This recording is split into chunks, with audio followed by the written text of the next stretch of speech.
have an exciting topic about identity and other things. Very excited. So here we are with three queens. I'm Musonda. I'm Achieng. And I'm Micheline. Ladies, on it, you know what's so exciting about being an African woman, I feel, is the element of multidimensionality. Yes. Tea? So, you've walked into spaces where people have said, who are you? What do you do? Are we defined by what we do, who we are, our professional versus our personal elements? So this is like the big question in the room. But we also touch a little bit on the profession. So I want to start with you, Cheng. So when people walk us, who are you? It's such a difficult one. And you know what? You know, can I add something? This is so interesting and layered and perhaps, a bit difficult. So in my coaching class, just very quickly, we had this exercise that, it was virtual, it was during COVID. And in that exercise, they get to know each other, the warm-up you have in training sessions. Correct. So this one was you pair up, get into a breakout room, maybe trios actually, and you define in 30 seconds, describe who you are. And then you're done. And you each take turns, or three people do that. And then moments later, you get into another trio and define/describe who you are, but differently. Ha! And then you do that a third time. And I thought when they're describing this exercise, I thought, please, once I've said who I am once, it's just going to be so redundant and so repetitive. Do you know that each time, as I spoke, redefine. I listened into others, another part comes of you. Comes about you. Another layer is revealed. Correct. Peeling the onion. So actually, I was giving you time to think. No, but as you were talking, I was thinking we need to do exactly that. We do a round and then we do another round. Oh my God! And let's just see how. I didn't even mean to use it here. No, but I love it because it's so true. I think it's fab. It's fab. Okay. Yeah. Start with you. Okay. Go. Oh my 30 God, seconds. Who am I? I consider myself a warm, loving, kind person. So I start by seeing myself as a person. But I know that 10 years ago I would not have started with that. So I consider myself a warm, kind, loving person who is a little introverted. I'm an ambivert, so an introvert with people I don't know, very extroverted with people I feel safe with or people I know. I'm a creative. I'm a creative. Pressure, stop it. Was the timer? Was that 30 seconds? I'm kidding. Oh, was it a 30 seconds? Okay, so let's on a serious note. So I consider myself a creative who has a strategic mind. I'm a carefree, like a free spirit. I'm quite free-spirited. I realize that I've contained myself because of the nature of the work that I've done. Interesting. And lastly, what did I want to say? I have an entrepreneurial spirit. Wonderful. And I'm not afraid to dare to try stuff that's different. So you're such a risk taker. I am a risk taker. Actually, I'm quite a risk taker. Okay. It's only in hindsight. So it's kind of a long-winded way of saying who I am, but I'm kind of quite multifaceted in that sense. It's beautiful. I love the very multidimensionality of your being. Mish. Oh my goodness. And I guess we're having two rounds. Okay, Yeah. so let me just try. Let me try really quickly. So one way I'll describe myself is, a global, Pan-African, extremely curious person, I suppose, who spends a lot of time thinking about, working on, talking about issues of social change, particularly in Africa. So I'll stop there. That's sort of one tack. And I'm thinking of many other things, surely, but that's one. So I'm going to describe Yes. it. Yes. Okay. I'm an Afropolitan. I'm a black woman who's happily African. And I'm also a woman, a lover of earth. I'm a mother. I'm a friend. I'm a sister. I love deeply. I'm creative. I'm a painter. And I am curious. I aspire to be more empathetic, to be kind to both animals and people and nature. And I love food in all its layers. And I honor health, and I honor my ancestry, and I honor the space that loved me back. Wow. Wow. What? This is Okay. Multi-layered. Multi-layered. I love that. I just feel like I need to breathe into that and Yeah. just like really earth that, ground that for a while. Yeah. And so I have taken this into my professional space. Yeah. So Honoring. this is your second. Now this is your second Yeah. round. So Yes. now I want to Yeah. talk. I want us to talk about our professional Okay. spaces Yes. because All right. who we are, we bring into our professional spaces. Absolutely. Yeah. Your creativity, your risk taking, Yeah. your space loving, your social work and stuff. And so I want to hear about that in terms of you've walked into and Mish, actually I think both of you have had all these different aspects of careers that are so layered, multi-tangential, and they converge and they come in very beautifully. Right. So I want to hear in terms of, so you've walked into these careers and then you have to define who you are. You did public health, you're a communicator, you're venture, oh my God. Okay. Yes. I love it. Let me just try and answer that while adding another definition of who I am from a professional point of view. Right. And I really am a multi, hyphenate. I think on this show, another episode ago, we coined the expression Multilicious. Yes. A Yes. multi-hyphenate. And I could see from early on that my left brain and my right brain, pretty much work. And so, some people lean heavily on one side. For Right, example, the right. right-brained, artists. But no, I really am both. And so what I have done in terms of infusing my kind of persona into my work is my curiosity and my sort of love for different identities, cultures, languages. I have worked, in God knows how many countries, right? If it's lived and worked in, I think it's 7 or 8. And if it's traveled, it's over 70. And so I would maybe summarize by saying that I professionally I seek to discover, new cultures and to really try to support and improve the way businesses are run. Right. And the way entrepreneurs and founders are able to manage and lead those businesses. So as to sort of be that drop in the ocean that is developing economies, if you will. Right. My training in public health and the way I've used that is more on the social side to really create that, I would say, social inclusion as well as social upliftment. If you think about HIV and AIDS, for example, that really, ravaged so many of our communities. Correct. Or even malaria and malnutrition that are killing so many still today.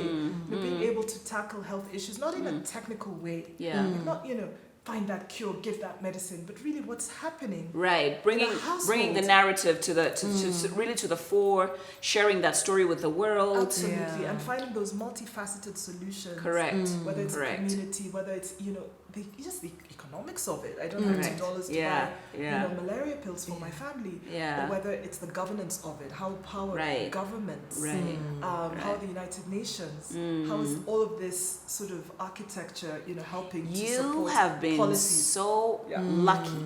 Yeah. You've been so lucky because you've sat on incredible tables. But here's a common thread that weaves through all of us, and I'm coming to you. The power of fashion. Oh. In our identity.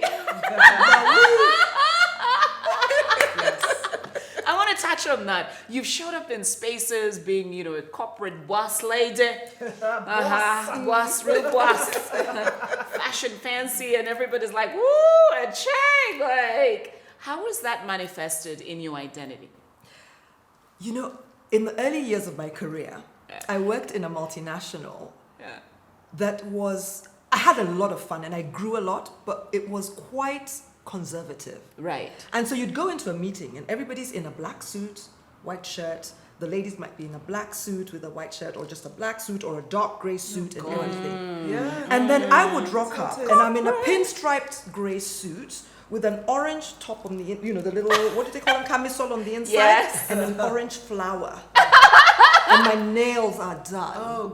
Because I just felt like the dash of color Correct. was such a part of who I am. And I think that was my creative person packaging itself in a a conservative way, Right. you know, and I only realized it in hindsight because once I, you know, moved to other jobs or within another organization, Right. I was kind of able to be much more expressive with my, you know, with how I dressed, and then I wore floral and I wore dresses all the time and you know, all of that. Right. So just from a fashion perspective, now I give myself permission. I think in those corporate days, I wouldn't be rocking the blonde. Now I rock it. I've been rocking it for 5 years. Love it. And I do a lot of color. And I'm also not afraid of dramatic stuff or dramatic jewelry. Or even just daring to put on something that might be a little surprising. I'll do it because I'm older and I've given myself permission to be myself. And talking of daring, I want to talk about vulnerability. Yeah. For me, I mean, I love the fact that you've talked about fashion. I think you and I, and we're very similar in the sense that we show up with color. Yeah. I mean, even for me, when I moved to Switzerland recently, I mean, even winter, red, green, and everybody's like... Yeah. Are you projecting that they're like, or do they actually say, ooh, nice color, and then you know what the undertones? So no, actually, when I walk into the office, and I mean, I work in a big sort of office that hosts other organization, and I bump into women who's like, I want to dress up a little bit more because I saw you look that way, and I'm like, nice. yeah, I was like, okay, Yeah. It always gives people permission. Correct, correct. Nothing happened. I'm because- still XYZ director Exactly, of, you know, whatever. exactly. Very good job, important one as well. Yeah. And yes, I am wearing green Yeah, and yellow today. I know we don't have much time, but I want to talk about vulnerability. Yeah. So on the part of vulnerability, so you've both worked, I mean, we all have worked in spaces where somebody has made us uncomfortable. Or we've had a bad boss. How did you handle that? I mean, can I start? Go. Yeah, please do, because I've got a few, but I'm thinking. I was in an organization and I had this really terrible boss, and I felt incredible. You know where you cringe. You're like, you're getting out of home, you're getting dressed. I'm like, not another day, not another day. And it kind of triggered an element of a bit of imposter syndrome in me. It's like, you know, am I good enough? Maybe I'm not good enough. And so I'd show up in other meetings without this individual. And people would be like, wow, Miss Cinda, we really like what, you know, the contribution you made for so and this and this and this and da-da-da. And it was so difficult because I didn't call it out. Yeah. And for a long time, I just went along like a zombie, and I was like, should I mention this to HR? What should I do? Right. And I've never in my life actually felt so vulnerable, where I'm thinking, should I? And you start playing small, Yes. even when you want to make comments. yeah. And it was really awful. But I want to hear your experiences. Yeah, I'm thinking through one. For me, it was this job that I was really courted, you know, to get into by, you know, this lady that was to be my boss. Right. And so qualified, I thought, and, you know, nice organization. So I get there, day one, she orients me, you know, lays the land, tells me sort of just big picture what I need to do. And you know, after that, I just found that weirdly, she was not available really. She wasn't showing me the ropes. Wow. I just felt like I was thrown into, you know, the wilderness. Oh, wow. And I thought it was so odd. Yeah. But thankfully, my peers came through. There were 4 of them, and really helped, because I think they could see that in this position, they had been in this organization for more than 10 years. Right. And it's the kind of organization that, you know, that you need to sort of know the internals, and the internal stuff Right. is more important than what you're bringing from the outside. Right. So they knew, they were like, this is a newbie. Right. You need to show her the ropes. So they were the ones doing And the so hand they're the holding ones for that you. handheld. Yeah, I just Wow. needed to know, like, what are those internal buttons? Yes. Right? Because things were getting stuck. You know, like, Yeah. so anyway, that ended up being okay. Yeah. But you know what's really hilarious? Because it was always like niggling in my mind. Like, why would you just hire somebody, seemingly nice boss, and then just let them just, you know, sort of stand alone, naked? Yeah. You know? Yeah. And then the other day, just recently, this is years later after this job, I meet this woman, and she's, you know, an acquaintance, and she worked for the same company or had the same boss somewhere else. And she's like, you know, that one. Oh, that one just hires you and then ghosts you. That was completely her MO, right? That Oh one my sentence. gosh. If somebody had God. told me that, Right. Yeah. then I wouldn't have been so, you know, I wouldn't have been just like, Frazzled. Yeah. So anyway, the thing about that experience I realized is to never feel stuck. So in that moment when I realized my boss was really not giving me specifics, right? The others came through to help me. Yeah.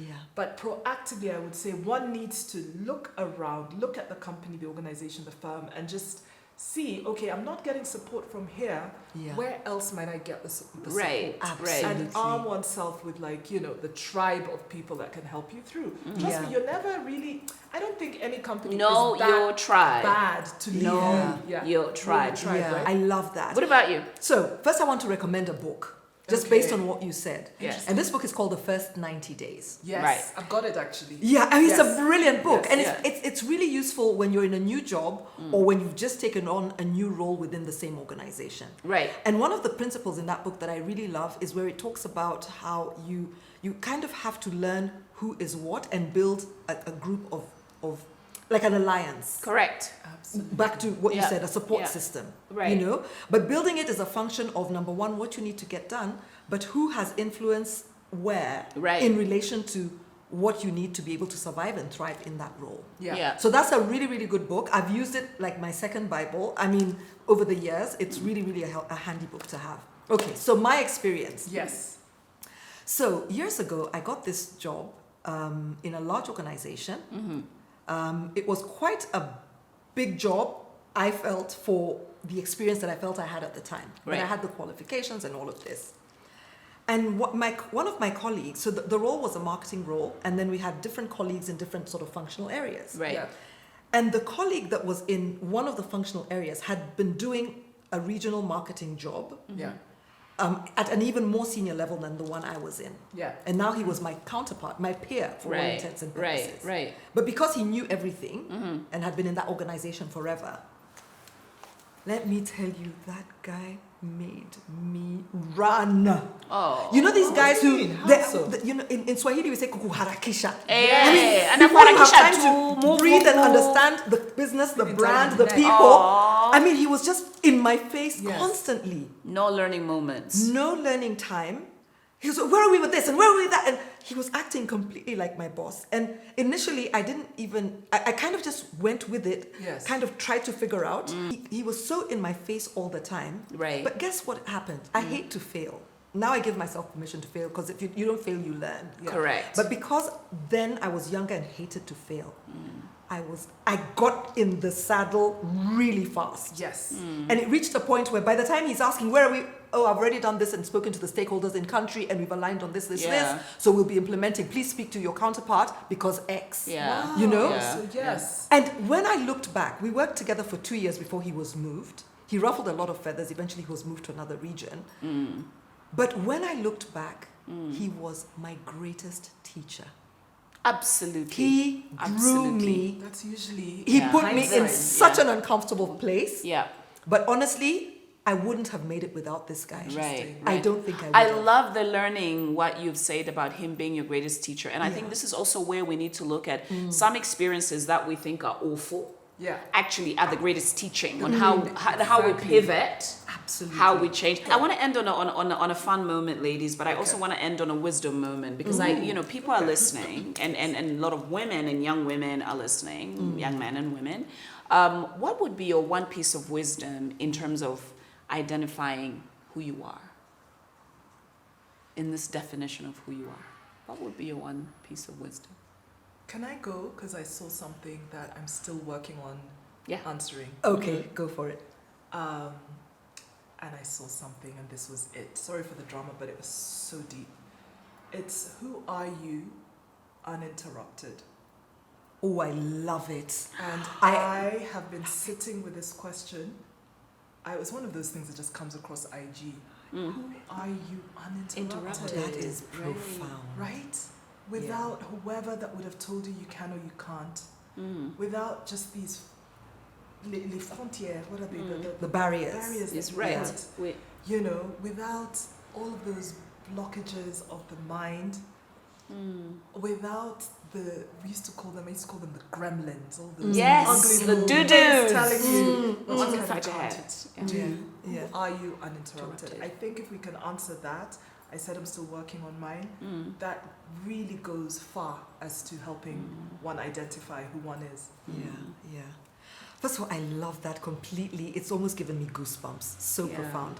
So, Piece of wisdom. a piece of wisdom. You are more than you give yourself credit for. Think about your strengths, and whether people will never come and tell you you are amazing and you are this and this and this. You've got to take the time to introspect and define what you're great at, and then harness that thing. Because so many young people have so much, but then they either through the societal norms Correct. that squash you into this box until you're just squashed in this box, that you never let out your whole self. Right. You know what I mean? You're always interrupted in terms of who you give yourself permission to be. Yes. And I know that now, all these years later, living on the 5th floor of life, as I do. And some entering it. You know, and it's wonderful because you have freedom, but you also are able to look and say, I am so brilliant at this. My brilliance is this, and you harness it. You seek opportunities. You put it out there. Yeah. You know, even just how I've love it. expressed what I've expressed is part of the strength, the wisdom, the brilliance that makes me who I am, and that has opened up opportunities for me. Yeah. And might I add that brilliance is not necessarily the A+ that you got in biochemistry, that you then did a uni degree in biochemistry. Right. Word. Those intangibles. Those or even your level in an attributes. organization. Absolutely. Right? Those innate attributes. Yeah. If you jot them down and you know this, that you are a good listener, or you're loud, or you're colorful, or you're expressive, and put those together, I think that also goes a long way, because those are just the things God, if you believe in God or the universe, gave you anyway. Right. I want to wrap this by actually putting my thoughts, pulling your threads and putting this together, because for me, in terms of my wisdom and what I realize, a lot of times the world uses this word self-made.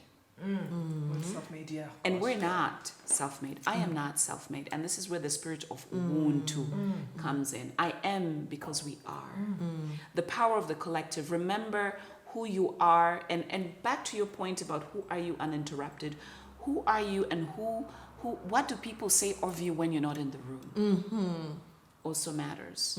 You know, your heritage, the people that have brought you to where you are, the people that look out for you, the people that have gone, the people that are bringing you to different spaces. And these people could be, you know, the marketeer in the market, could be your aunt in the village, could be that CEO that has guided you. So remember that we are because we are. Absolutely.